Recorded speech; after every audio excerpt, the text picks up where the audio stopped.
Nagpahiling ng talento asin tibay sa pagkanta ang mga paratukdo sa elementarya asin sekundarya sa probinsya kan Albay. Ini katakod kan ginibong kainot-inoteng choral competition na pigkondusir kasuudma na pigpanginotan kan DepEd Albay Schools Division Office.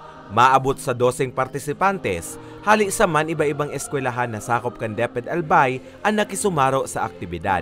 Matapos kan ginibong kompetisyon, nako akan ginubatan teacher's choir ang kampyonato. Kaya labi na sa naging kaugmahan, namatean kan trainer asin conductor kaini dahilan sa nagbungan sa indang ginibong paghahanda sa halipot na panahon. Congratulations SDO Albay, and we are very happy na nagkaroon na ng him ang SDO Albay. Ang choral competition na ini, ang partista na sa kadakol na aktibidad sa selebrasyon kan National Teachers Month na may temang Together for Teachers, na kung sa inobheto kaini, maipahiling ang mga natatagong talento kan mga paratukdo asin maipamidbid ang bagong himno ang SDO Albay Hymn. Katakod kaini, nagpaabot panindakulang kaugmahan ang pamayo kan Schools Division Office kan Albay na naging aktibong partisipasyon kan mga paratukdo na naging dalan kan pagiging magayon asin matrayumpo kan aktibidad.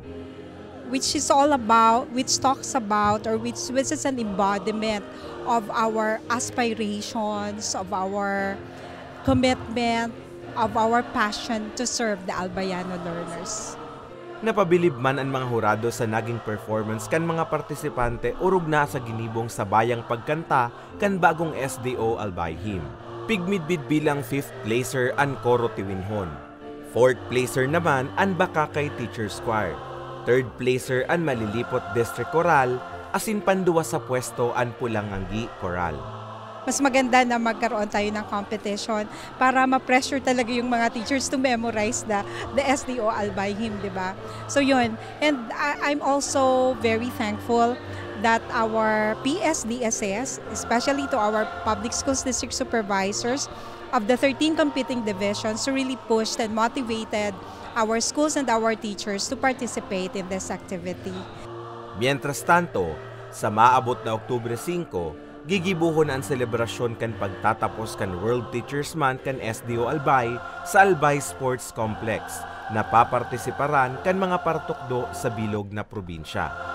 Para sa mga baretang Tatak Bicol, Carmelo Bal.